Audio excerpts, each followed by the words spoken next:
So, in Rebel Ridge, an ex-Marine grapples his way through a web of small-town corruption when he rides into town on his bicycle with bail for his cousin, and unfortunately, things begin to escalate into a violent standoff with a local police chief. Film stars Aaron Pierre as our lead Terry Richmond, Don Johnson as Chief Sandy Byrne, and AnnaSophia Robb as Summer McBride, a supporting character who I did not know was in this movie and did not expect and couldn't place for half the film until I realized, wait a second, that's that girl from Bridge of Terabithia, son of a gun.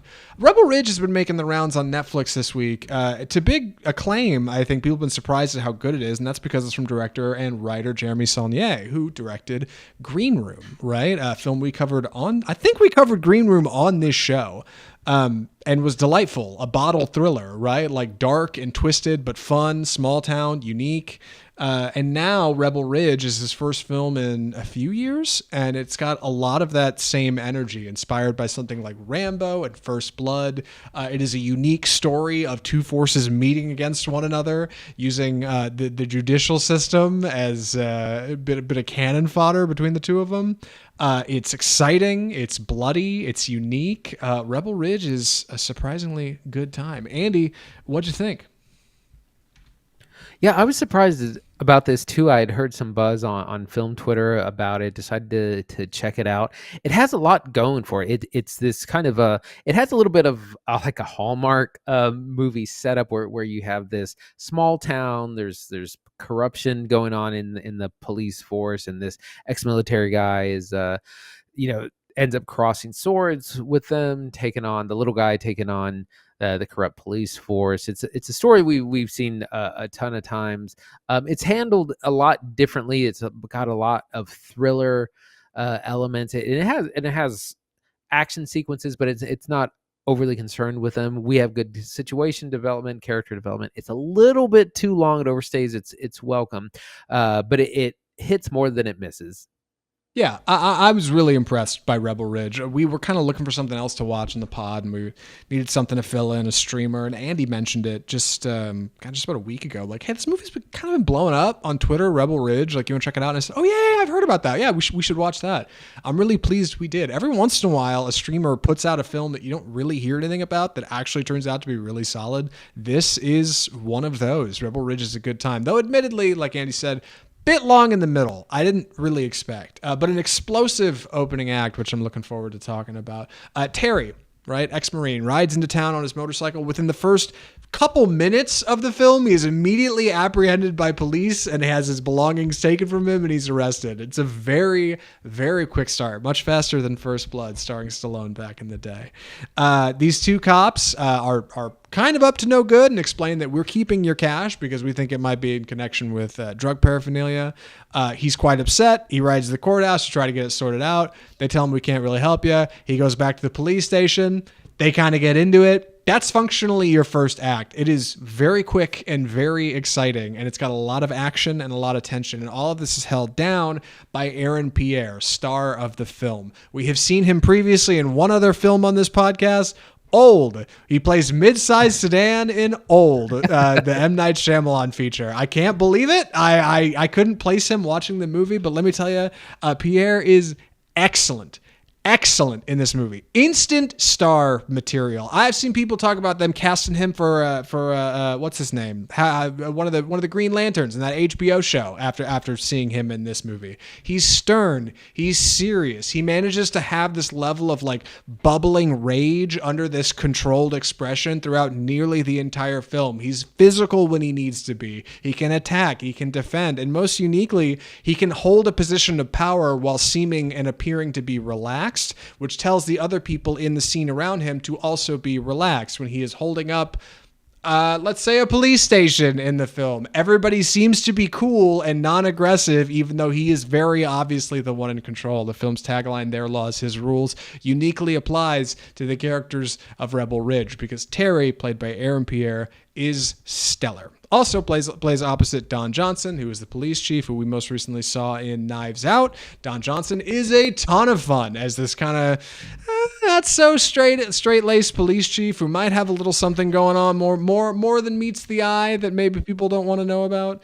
He goes opposite Aaron Pierre perfectly. The two of them play off each other great. You get a supporting cast of characters, including AnnaSophia Robb, who's kind of a vulnerable mom who's stuck in a unique situation where she can't really decide what's best for her. And you end up having a pretty solid 2-hour movie. Admittedly, a little long at 2 hours, 11 minutes, but we'll talk about that. Yeah, so much of this works pretty well. Aaron Pierre, he has such great screen presence. He's got the ex-military physique. There's a lot of different kinds of combat that go on. There's gunplay, there's hand-to-hand combat, and he uses all his ex-military skills to get things done. But he's not just like he doesn't just start blasting. He's not just there to start shooting people or beat people up. He's trying to talk his way through things, but his hand is forced in several things. And we discovered that there's corruption, but it's more complicated than it might appear on the surface. There might be a lot more going on.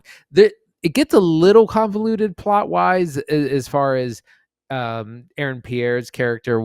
He's trying to bail his brother or his cousin out of jail because he's supposed to be a witness in a big trial, something like that. It gets a little in the weeds that way, but it's all about the standoffs. It's the taking on the corrupt police force, and we get these brilliant standoffs where everyone's got people, both sides have cards to play, and it's a question of how can you play them and who's got power when. That it's not just about shootouts. A really great tense moment at the end of the first act with the police station and Don Johnson. Don Johnson is so good in this. He's such a great villain character.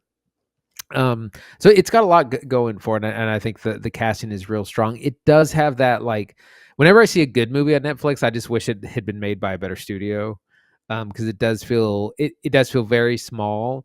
And that probably helps it in some ways, because you don't have bad CGI because you don't really have CGI, and like the sets are all, you got like the police station, you got the courthouse, you got another place. There's a lot of cars crashing into each other, so you don't have like flying spaceships and things like that. So they keep it small, and that helps the Netflix of it all. But it's one of those things you could tell with more polish, you could have had a really great movie. Yeah, I think this is a really, really great return to form for Jeremy Saulnier. Like, I know it's been a minute since he's made any big theatricals, and this isn't quite a big theatrical, but this is the closest you can get, I think, without going all the way. I hope he gets some funding from a bigger studio in the future, or maybe Netflix gives him another film and does that weird, like, 1 week in theater thing that they did for Rian Johnson and his last couple movies. I don't know what stands for him next, but this is solid. Rebel Ridge is a solid feature. If anything, I think a little long in the tooth in the middle for sure. After the first act, I thought, dude, this movie could do no wrong. And it turns out it's got a couple big action set pieces in the front, and then a bit of a lull where it's a whole lot of talking about corruption, and it's a whole lot of, well, you telling me that this DA was paid off, but not ever showing me the DA was paid off. And then I got to figure out who the DA is, and there's a secret somebody who's giving them hints. Like, all that gets to be a little messy. None of that matters when it comes down to the action, which is easily the best part of the feature. Like, that is what everything is building towards. It is a boiler pot of a thriller, and it's very satisfying once it gets where it needs to go. I think, if anything, I'm surprised that A, I haven't heard much about it in marketing, and B, the name is so generic. We were talking about this before we started recording. Like, the name Rebel Ridge means, I don't think, anything in the film. I don't even know. Like, is there a location called Rebel Ridge? Because it doesn't... It's just kind of, I don't know. There's a location called Rebel Ridge, but it ends up being very inconsequential. So I was like, why was this called this? Right. Yeah, definitely could have come up with a better name. Like I said, when I see a good Netflix movie, a lot of times I just wish it was made by someone else. But it was definitely, you got a good director, you have good performances. The script probably needed some more polishing. Definitely needed to cut some time. This 2 hours, 10 minutes would have been fine at an hour 50, hour 45 would have been, I think, a lot better. I haven't seen AnnaSophia Robb in, like, she's a working actress, but she just doesn't do a ton of movies. She does a lot of TV as well. But yeah, I was like, oh, she's from Bridge to Terabithia. Yeah. I always remember her as the girl from Bridge to Terabithia. How odd. No, same. Any other thoughts or recommendations, Andy? I don't have much more to say about it. No, not for me. The action works really well. I will say that there are a lot of standoffs, and the first like 2 or 3 are like really riveting, and then when it happens like 4th and 5th times, you're like, okay, can we let's get on with Yeah. it. Yes. I think you could have cut 20 minutes out of this movie and it would have worked fine. Andy, would you recommend Rebel Ridge? Yeah, I would. It's a good time. It's an action thriller kind of classic story. It reminded me of Walking Tall, the Dwayne Johnson movie, where he kind of does the same thing, taking on the evil corporation. The movie doesn't go where you think it's going to go. It does set up a lot of reasons for us to have good action, but a lot of the corruption, the conspiracy, what's really going on behind the scenes is not quite what you might think. And I was definitely excited to learn more and more about like, oh, what's really going on, because a lot of times you would just have a standoff, or I'm just gonna off you and that's it. But there's several times when our main character is allowed to leave, and they're just like, if you could just get out of here and never come back, like we'd be fine. So it definitely takes some different turns, but yeah, I would recommend it. It's just a little bit too long. Yeah, same. Rebel Ridge is a lot of fun. A little long in the tooth. The middle bit is where you'll be getting up and doing laundry, but the beginning and the end, rock solid. Still some action in the middle there. It's not all bad. Aaron Pierre, instant star. I want to see what he's in next. He's great. We should get AnnaSophia Robb and some more stuff. Couple crooked cops in here. Don Johnson's great. Can't go wrong, right? Vet versus cops. Love it. Love Rebel Ridge. Great time. And God, that's episode 266 of Off Script Film Review. Already well and done behind us. Andy, what are we watching next week? We are going to take the plunge and watch Horizon: An American Saga Chapter 1, which is now streaming on Max. There's not a whole lot out. We were saying September is light. The big release this week is Speak No Evil, the James McAvoy thriller, which also stars Mackenzie Davis and Scoot McNairy. I've seen so many trailers for this, but it just looks like a movie we've all seen 1,000 times. So we don't have a lot of interest in it. And we're also going to be just seeing what else comes out, because like I said, there's lots on streaming, not much in the theaters. And in the coming weeks, where we're going to be taking a look at The Substance, the horror movie with Demi Moore and Margaret Qualley. Transformers 1 is also coming out on September 20th. The animated film Wolves, the Brad Pitt, George Clooney Apple TV film, which I think is only going to be in theaters for about a week. So you're going to have to blink and catch that. And then, of course, at the end of the month, Megalopolis on September 27th. Love to see what that's all about. For next week, taking the plunge into 3 hours of Horizon: An American Saga Part 1. It's on HBO. We can watch it in parts. That's probably the best way to do it. I'm sure Andy and I will sit down and watch the whole thing in one sitting and without any interruptions, including bathroom breaks, obviously. But if you don't want to watch Horizon for 3 hours, but want to find out what we think about it, or maybe keep up with some other stuff we might be watching, we got Abigail over on Peacock. I know Night Swim is on Prime. Perfect Days is on Hulu. We got options. We got a backlog. We got stuff we're going to check out. It is TBA. All right, mystery movie next week. If you want to find out what we're doing, keep up with what's going on, or just keep up with your boys Off Script in general. Keep up with what's going on at the box office, so what's happening at the movies.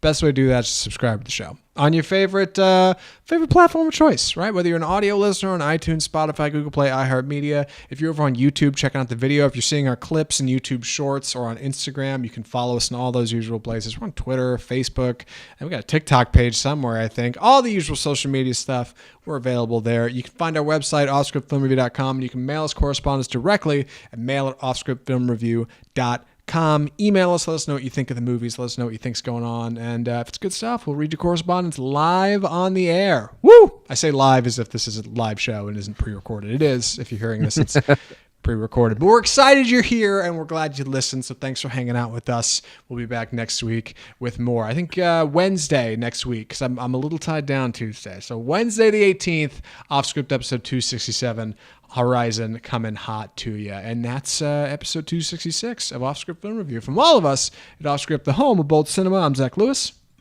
And I'm Dr. Draper. Thanks for watching.